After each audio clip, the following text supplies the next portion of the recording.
আসসালামু আলাইকুম ওয়া রাহমাতুল্লাহি ওয়া বারাকাতুহু। আলহামদুলিল্লাহ ওয়াসসালাতু ওয়াসসালামু আলা রাসূলিল্লাহ ওয়া বা'দ। প্রিয় দর্শক, মাহে রমাদান চলছে। মাহে রমাদানের এই সময়টাতে আমরা চেষ্টা করছি প্রতিদিন আপনাদেরকে গুরুত্বপূর্ণ কিছু মেসেজ শেয়ার করতে। আমরা চাই যে আমরা পরিবর্তন হব এবং সেই অনুযায়ী কোরআন অনুযায়ী জীবন গড়তে আমাদের যে প্রচেষ্টা, আল্লাহ রাব্বুল আলামিন যেন আমাদের সেই প্রচেষ্টা কবুল করে। এই যে বিভিন্ন টেলিভিশন চ্যানেলগুলো ইসলামিক প্রোগ্রাম আপনাদেরকে উপহার দিয়ে থাকে, এই প্রোগ্রাম যেন আমাদের নাজাতের উসিলা হয়। কারণ এই ক্যামেরার পেছনে অনেক ভাইরা কাজ করছেন যাদেরকে হয়তো আমরা দেখি না। আপনারা এই মুহূর্তে দেখছেন হয়তো একজন উপস্থাপক, একজন আলোচক, এর বাইরে অনেক মানুষ এই প্রোগ্রামের সঙ্গে জড়িত। আল্লাহ তাআলা আমাদের প্রত্যেকের এই ভালো কাজগুলো কবুল করুন, আমিন।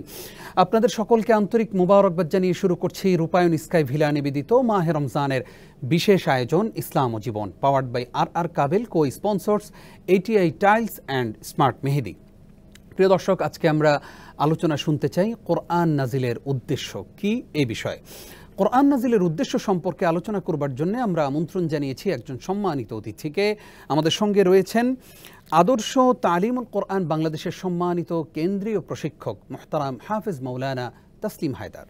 আসসালামু আলাইকুম ওয়া রাহমাতুল্লাহ। ওয়া আলাইকুম আসসালাম ওয়া রাহমাতুল্লাহ। মুহতারাম, কেমন আছেন? আলহামদুলিল্লাহ, ভালো আছি। আপনি কেমন আছেন? আলহামদুলিল্লাহ, আমরাও ভালো আছি। আপনাকে স্বাগত জানাচ্ছি আমাদের আজকের এপিসোডে। শুকরিয়া, জাযাকুম বারাকাল্লাহু ফিক। আমরা শুরুতেই আপনার কাছে জানতে চাই, এই যে আল কোরআন জিবরিল আলাইহিস সালাতু ওয়াস সালাম নিয়ে আসলেন, তিনি সম্মানিত হলেন। নবী করিম সাল্লাল্লাহু আলাইহি ওয়াসাল্লামের উপরে কোরআন নাজিল হলো, তিনি সম্মানিত হলেন। এই কোরআন রমজান মাসে নাজিল হলো, এই মাসটি সম্মানিত হয়ে গেল। এই কোরআন লাইলাতুল কদরে নাজিল হলো, ওই রাত্রিটাই সম্মানিত হয়ে গেল। অর্থাৎ কোরআন যেখানেই গেল সেখানেই সেই জায়গাটার, সেই মানুষটার সম্মান বেড়ে গেল। এই কোরআন কেন নাজিল হলো? আলহামদুলিল্লাহ, কোরআন নাজিল হওয়ার কারণটা, উদ্দেশ্য যেটা, এটা বলার আগে আমি ছোট্ট করে বলি, কোরআনটা যখন আল্লাহ রাব্বুল আলামিন নাজিল করছিলেন, তদানীন্তন পৃথিবীর কাফের মুশরিক ইহুদিরা আমার আপনার নবীকে বলতে লাগলো, হে মুহাম্মদ, তুমি যে কথাগুলি বলছো এগুলি আল্লাহর পক্ষ থেকে আসা কথা নয়, এগুলি তুমি বানিয়ে বলছো। এ ধরনের বিভিন্ন কথা আমার আপনার নবীর উপর অপবাদ দিতে লাগলেন। এই অপবাদের পরে আল্লাহ রাব্বুল আলামিন সূরা বাকারা 23-24, সূরা বনী ইসরাঈলের 88-89 নম্বর আয়াত, সূরা ইউসুফের 37-38-39-40 নম্বর আয়াতগুলি নাজিল করে আল্লাহ জানিয়ে দিলেন, পারলে তোমরা এই কোরআনের মতো একটা কোরআন বানিয়ে দেখাও। যদি তাও সম্ভব না হয় 10টা সূরার মতো 10টা সূরা বানিয়ে দেখাও। এটাও যদি না পারো তাহলে একটা সূরার মতো করে একটা সূরা বানিয়ে দেখাও। এরকম যখন আল্লাহ চ্যালেঞ্জ করলেন, তখন কাফের মুশরিক ইহুদি নাসারা সবাই খুশি হয়ে গেল। বলল, যেই মুহাম্মদকে অস্ত্রের মুখে পরাজিত করতে পারেনি, ওই মুহাম্মদকে একটা সূরা বানিয়ে পরাজিত করার সময় এসে গেছে। এইরকম যখন কাফের মুশরিকরা এইভাবে বলতে লাগলো, তখন তারা কোরআনকে নকল করে, সূরা ফিলকে নকল করে তারা সূরা বানাতে শুরু করলো, যে একটা সূরা বানালেই মুহাম্মদ তো পরাজিত হয়ে যাবে। তখন সূরা ফিলকে নকল করতে লাগলো, বলতে লাগলো, আল ফিল মাল ফিল ওমা আদরাকা মাল ফিল খুরতুমুহুত তাওয়িল লাউনুহুল জামিল ইন্না রাব্বি খিলকাতি মুনকালিল। এভাবে উল্টাপাল্টা সূরা বানাতে শুরু করলো। একদিকে বানাচ্ছে, অন্যদিকে কবি সাহিত্যিকরা বলছে, তোমরা এই কেমন কথা বললা যে আল ফিল ও মাল ফিল, এটা কোনো কথা হলো? হাতির লজ্জার স্থানের কসম, এ ধরনের কথা আল্লাহর বাণী হতে পারে না।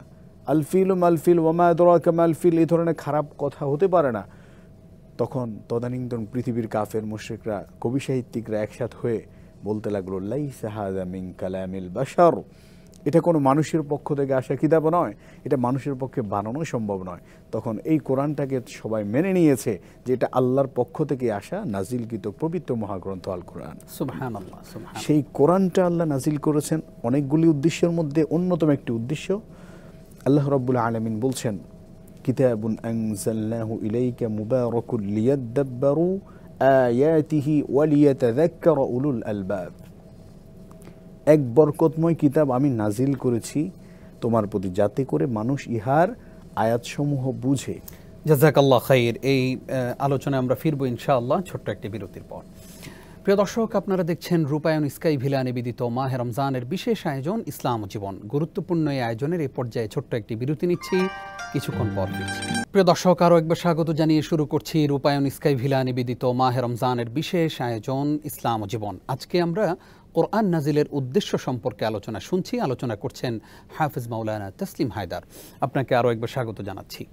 কোরআন নাজিলের উদ্দেশ্য সম্পর্কে আপনি আলোচনা করছিলেন। আমরা জানতে চাই যে কোরআন আমাদেরকে অন্ধকার থেকে আলোর দিকে দিশা দেয়, সেই কোরআনের কাছে যে আমরা আসি না, শুধু রমজান আসলেই আমরা কোরআন খতম দেই, রমজান আসলেই কোরআন পড়ি, এরপরে এটাকে আবার গিলাপবদ্ধ করে সেই আলমারির উপরে রেখে দেই, আরেক রমজান আসার অপেক্ষায় আমরা বসে থাকি।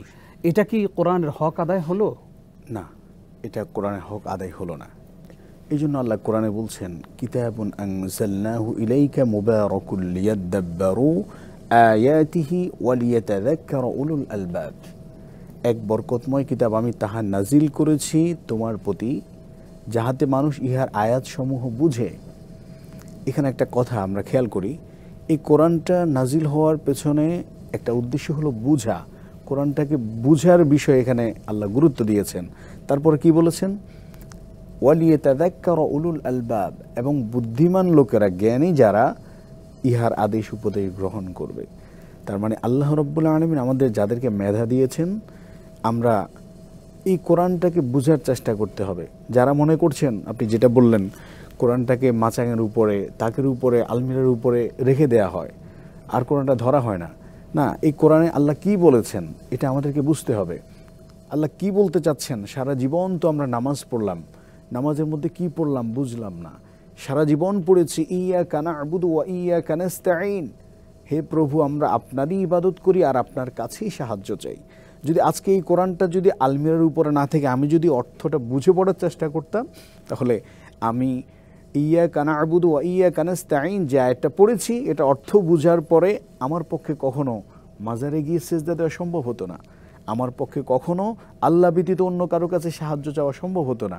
কেন? আমি সূরা ফাতিহায় পড়ছি, নামাজের মধ্যে বলছি একটা, কিন্তু নামাজ থেকে বের হয়ে করছি আরেকটা।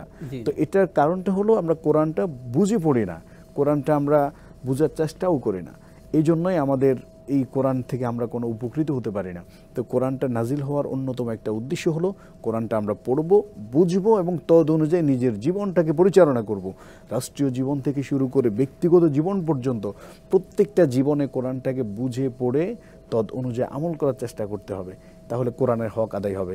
অন্যথায় কোরআনটা আপনি টেবিলে, মাচাঙে অথবা আলমিরাতে রেখে দিলেন, এই কোরআন কোনো ফায়দা হবে না, কোরআন হক আদায় হবে না। একদম ঠিকই বলেছেন। তাই আমাদের কোরআন বেশি বেশি অধ্যয়ন করা দরকার, কোরআনের সংস্পর্শে লেগে থাকা দরকার।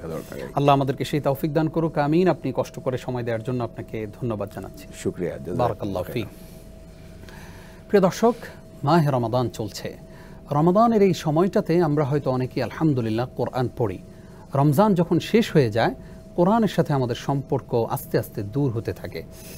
এই যে কোরআনের সাথে আমরা সম্পর্ক নষ্ট করে ফেলি, আমরা কি জানি যে যারা কোরআন তেলাওয়াত করে, এই কোরআন তাদের জন্য কিয়ামতের দিন সুপারিশ করবে? সুবহানাল্লাহ। তাই আসুন কোরআনের সঙ্গে লেগে থাকি এবং কোরআন অনুযায়ী পরিবারকে, সমাজকে, রাষ্ট্রকে পরিচালনার চেষ্টা করি। আল্লাহ তাআলা আমাদের প্রত্যেককে ভালো কাজের উদ্বোধনটা অন্তত করার তৌফিক দান করুক, আমিন।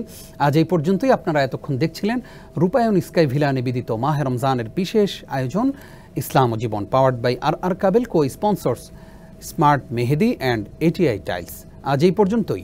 আগামীকালকে পর্ব দেখবেন সেই প্রত্যাশায় বিদায় নিচ্ছি। আসসালামু আলাইকুম ওয়া রাহমাতুল্লাহি ওয়া বারাকাতুহু।